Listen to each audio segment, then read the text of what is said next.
Assalamualaikum warahmatullahi wabarakatuh. Para pemirsa, jumpa lagi dengan Aji Suraji di channel YouTube. Para pemirsa, pada kesempatan ini saya akan memberikan penjelasan terkait dengan bagaimana penentuan elevasi permukaan jalan pada alignment vertikal. Para pemirsa, ternyata dari para praktisi, mahasiswa, dan lain sebagainya banyak yang salah hitung bagaimana menentukan elevasi permukaan jalan ketika mendesain geometrik jalan. Nah, oleh karena itu saya memandang perlu bahwa bagaimana sebenarnya menentukan elevasi permukaan jalan setelah ketemu gradien G1-nya berapa, G2-nya berapa, kemudian panjang LP-nya seperti apa, tentunya didesain berdasarkan jarak pandang.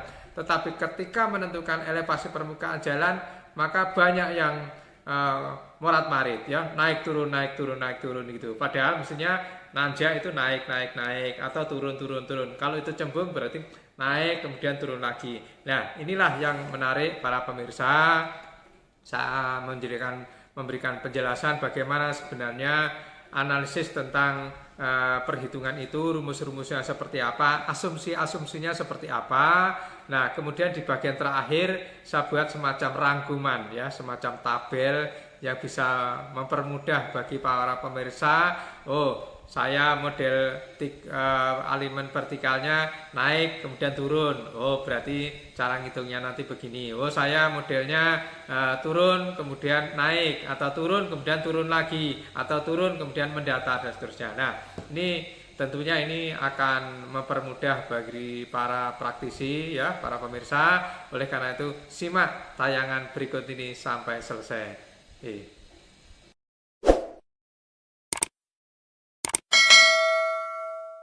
Para pemirsa, pada kesempatan ini saya akan menjelaskan tentang bagaimana penentuan elevasi permukaan jalan pada lengkung vertikal. Jadi, bagaimana penentuannya? Kita awali dengan bentuk-bentuk lengkung vertikal, ada cembung dan cekung. Sementara yang cembung sendiri juga mempunyai banyak variasi. Nah, ini ada 5 variasi, yaitu naik kemudian turun, kemudian naik lagi, kemudian turun terjal, kemudian naik mendatar, selanjutnya mendatar kemudian turun. Ini untuk jenis yang cembung.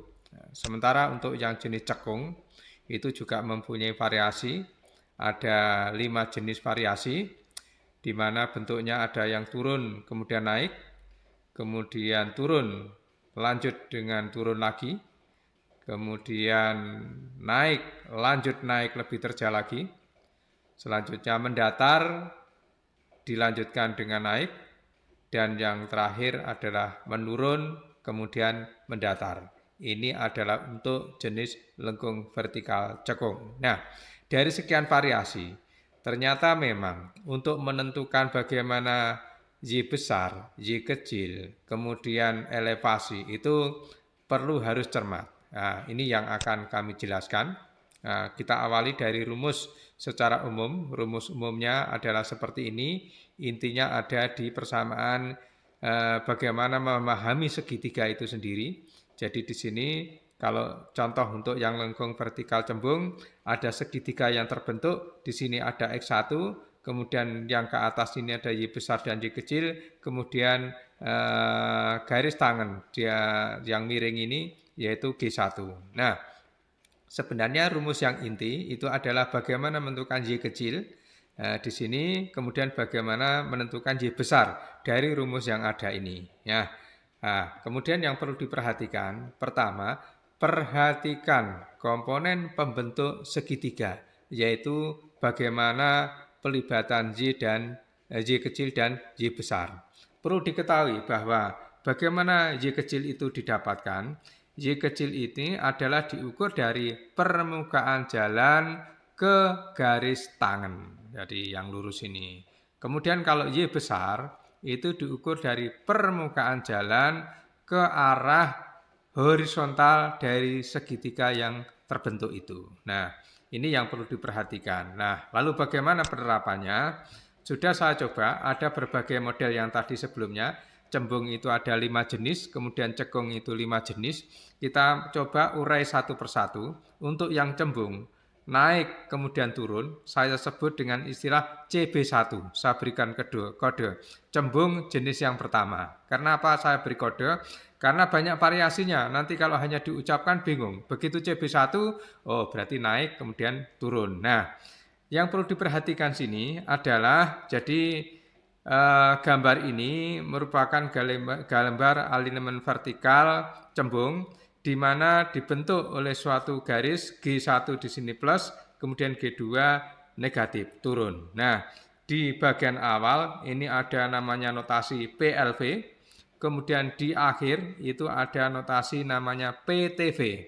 Di tengah-tengah ini namanya PPV atau ada yang nyebut istilah PV gitu aja, point on vertikal. Nah, kemudian kurva-kurva ini, permukaan jalan itu adalah garis yang melengkung tebal ini adalah garis permukaan jalan, di mana panjangnya ini adalah total adalah L, sehingga kalau pas di tengah-tengah PPV itu berarti di sini setengah L, sebelah kiri, kemudian sebelah kanan adalah setengah L. Nah, selanjutnya bagaimana mengurai ini?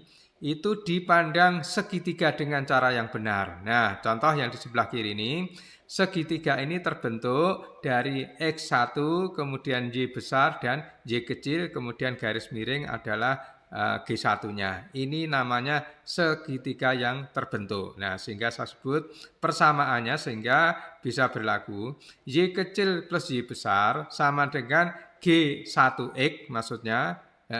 Jadi GX1, maksudnya G-nya ini adalah G yang miring ini. Nah, sehingga kalau sudah ketemu nilai segitiga ini, berarti artinya Y besar sudah bisa dicari. Karena Y kecil tadi dari rumus sebelumnya, fungsi dari X tadi. Fungsi dari X kuadrat itu mencari Y kecil, kemudian Y besar dicari dari persamaan segitiga ini. Nah, selanjutnya bagaimana menentukan elevasinya? Elevasi permukaan jalan ini didasarkan kepada elevasi PLV, karena ini dari PLV ini mendatar kemudian naik setinggi setinggi Y besar, maka berarti elevasi permukaan jalan ini adalah elevasi PLV ditambah dengan Y besar. Nah, seperti yang tertulis di sini, elevasi X1 sama dengan elevasi PLV ditambah dengan Y, ya.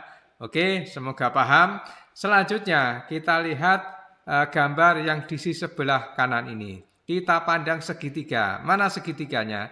Terbentuk yaitu X2, kemudian Y besar, Y kecil yang vertikal, kemudian yang miring adalah min G2. Nah, sehingga persamaannya berlaku seperti ini. Persamaan segitiganya Y kecil plus Y besar sama dengan GX2. G-nya tentunya maksudnya adalah G2 ini. Nah, bagaimana elevasinya?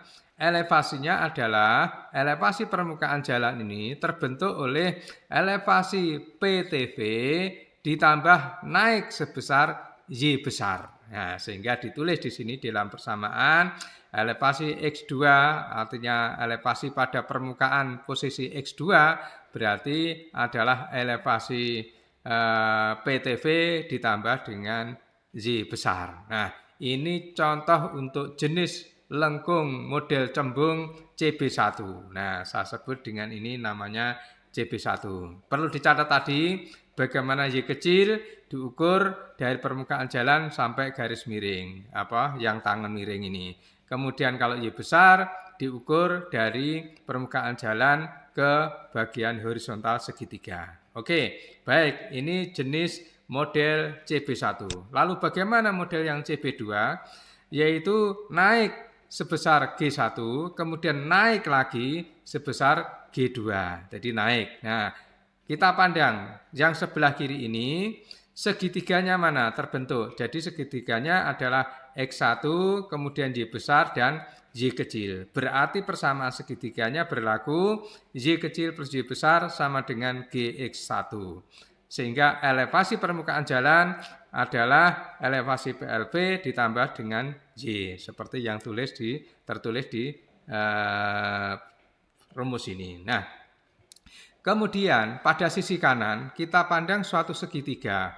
Di mana segitiga ini terbentuk? Nah, ini yang perlu hati-hati. Jadi lebar ini adalah sebesar X2. Kemudian segitiga itu terbentuk dari garis G ini. Garis G2 ini.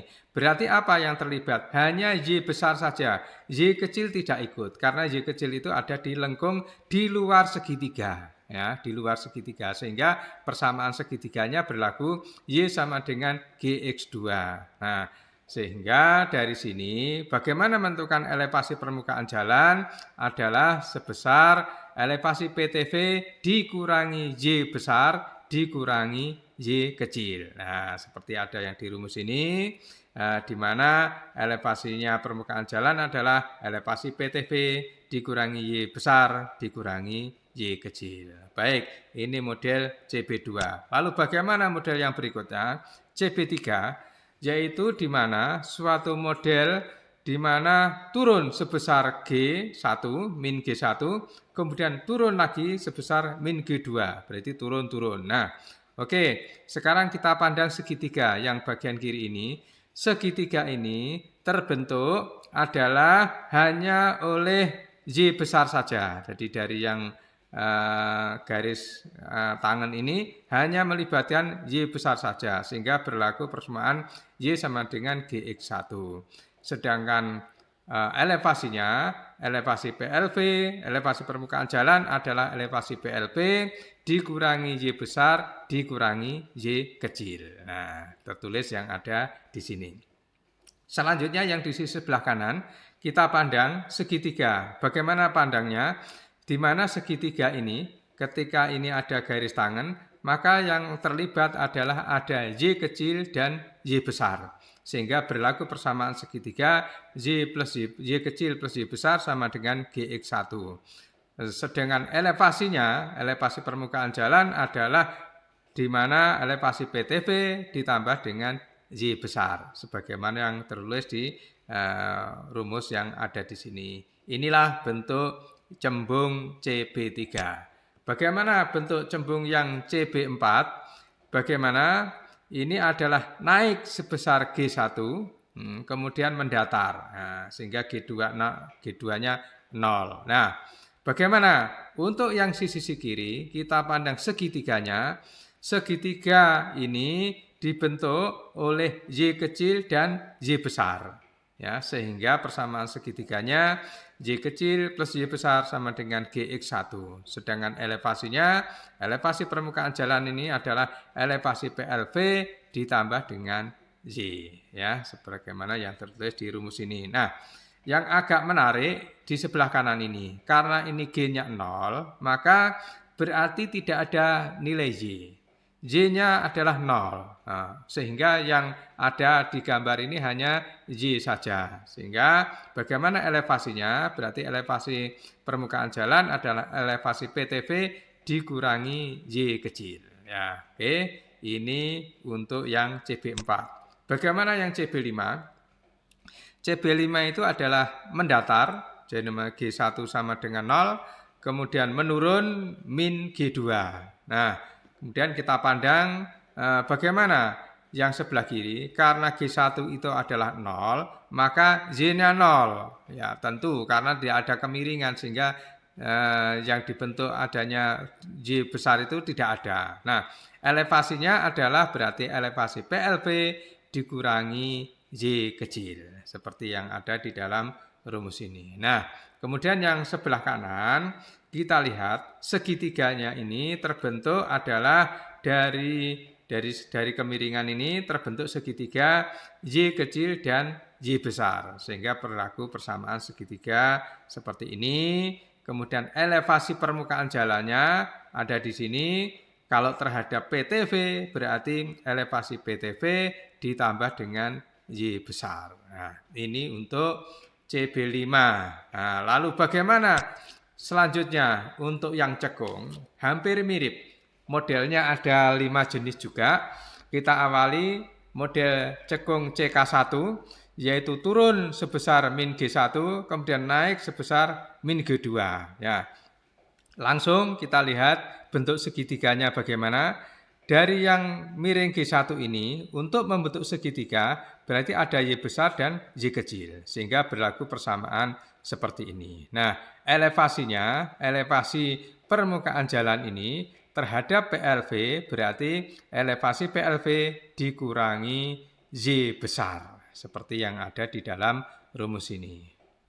Selanjutnya di sisi kanan kita pandang di sini bagaimana segitiga itu terbentuk. Karena miringnya G2 itu ada di sini sehingga segitiga terbentuk oleh Y besar dan Y kecil sehingga berlaku persamaan segitiga seperti ini. Selanjutnya elevasinya seperti apa? Terhadap PTV, maka elevasi permukaan jalan itulah adalah elevasi PTV min Y besar. Nah, seperti yang ada di dalam rumus ini ya. Ini untuk CK1. Bagaimana yang CK2? Yang CK2 adalah bentuknya turun sebesar min G1, kemudian turun lagi sebesar min G2. Nah, lalu kita coba pandang yang sebelah kiri sini. Bagaimana segitiga ini terbentuk? Segitiga ini terbentuk jadi oleh Y besar dan Y kecil. Nah, jadi ada garis ini terbentuk segitiga. Kalau lengkung ini tidak akan membentuk segitiga karena lengkung ini persamaannya parabola. Nah, sehingga segitiga itu selalu dipandang dari G-nya. Nah, berarti berlaku persamaan di sini Y kecil plus Y besar sama dengan GX1. Nah, bagaimana elevasinya? Elevasi permukaan jalan adalah elevasi PLV dikurangi Y, inilah elevasi permukaan jalan. Kemudian yang di sisi kanan, kita pandang segitiga. Segitiga yang ada pada garis miring ini hanya melibatkan Y saja, ya. Hanya melibatkan Y saja. Jadi sehingga persamaannya Y sama dengan GX2. Sedangkan elevasi dari permukaan jalan, kalau kita lihat dari sini berarti elevasi permukaan jalan adalah elevasi PTV ditambah dengan Y besar, kemudian ditambah Y kecil. Nah, oke, ini CK2. Lalu kemudian CK3. CK3 modelnya adalah menanjak, tidak terlalu terjal, kemudian menanjak lagi terjal ya. Seperti ini untuk CK3. Kita lihat segitiga yang terbentuk. Segitiga yang terbentuk dari garis miring G1 ini hanya melibatkan Y saja ya, sehingga persamaannya Y sama dengan GX1. Sehingga kemudian elevasi permukaan jalannya dari PLV adalah elevasi PLV ditambah Y besar ditambah Y kecil ya, seperti yang ada di rumus ini. Kemudian untuk yang sisi kanan dari jenis CK3 ini kita pandang segitiganya. Segitiga yang terbentuk di sini adalah melibatkan, kalau ini garis miring berarti ada Y besar dan Y kecil. Nah, kemudian bagaimana elevasinya? Yaitu elevasi PTV ini menurun sebesar Y kecil sehingga ditulis persamaannya seperti yang ada di sini ya. Selanjutnya untuk yang CK4 ya. Seperti apa CK4 itu? Jadi CK4 ini terbentuk dari menurun gradiennya sebesar G1, kemudian mendatar. G2-nya adalah 0%. Nah, coba kita lihat di sisi yang sebelah kiri ini seperti apa. Segitiga yang terbentuk dari G1 ini adalah melibatkan Y kecil dan Y besar ya, sehingga persamaan segitiganya adalah Y kecil plus Y besar sama dengan GX1. Nah, kemudian bagaimana elevasinya? Dilihat di sini, permukaan jalan di sini. Jadi elevasi permukaan jalan adalah elevasi PLV dikurangi Y besar. Nah, seperti yang ada di tulisan ini. Nah, kemudian untuk yang di sisi kanan, perlu diketahui di sisi kanan ini mendatar. G2-nya 0. Karena G2 0 berarti Y-nya juga 0. Y besar, tidak ada Y besarnya. Selanjutnya elevasi permukaan jalannya adalah elevasi PTV ditambah dengan Y kecil. Ya, oke. Selanjutnya yang terakhir ini adalah model cekung CK3. Bagaimana modelnya? Yang pertama adalah mendatar dulu dengan di mana G1 sama dengan 0, kemudian menanjak sebesar plus G2. Nah, kita lihat di sini karena ini mendatar di sisi sebelah kiri ini, maka Z-nya 0, tidak ada Y-nya. Kemudian bagaimana elevasi PLV-nya? Elevasi permukaan jalan di sini adalah elevasi PLV ditambah dengan Y, ya, seperti yang ada di rumus ini. Selanjutnya kita pandang di yang sisi kanan ini, bagaimana segitiga itu terbentuk. Segitiga ini terbentuk adalah ada Y kecil dan Y besar. Jadi membentuk segitiga itu yang kita lihat ini, garis miringnya ini ya. Garis miring ini untuk membentuk segitiga ada Y besar dan Y kecil. Sehingga berlaku persamaan Y plus Y besar, Y kecil plus Y besar sama dengan GX2.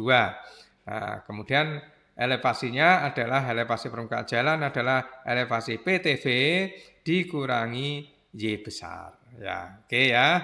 Jadi inilah bagaimana cara menemukan elevasi. Memang ternyata setelah diurai berbagai bentuk gambar itu ada bermacam-macam. Nah, namun demikian untuk lebih mempermudah, ini saya coba untuk membuat semacam rangkuman ringkasan dari berbagai model, ya. Model-modelnya seperti ini yang tadi sebelum sudah disampaikan dari CB1, CB2 sampai dengan CK4, CK5. Ini bentuk gambarnya seperti ini yang ada di sebelah kanan ini, model-model itu. Nah, rumusnya tadi rumus yang di sisi kiri tadi adalah seperti ini, kemudian ini rumus yang di sisi sebelah kanan. Dan di sisi sebelah kiri melibatkan X1, kemudian sisi sebelah kanan melibatkan X2. Jadi ternyata kalau kita rangkum di sini berbeda-beda setiap kondisi itu. Nah, sebenarnya tidak perlu dihafal, tetapi dengan melihat gambar secara grafis, kemudian cara pandangnya benar, maka mudah sudah.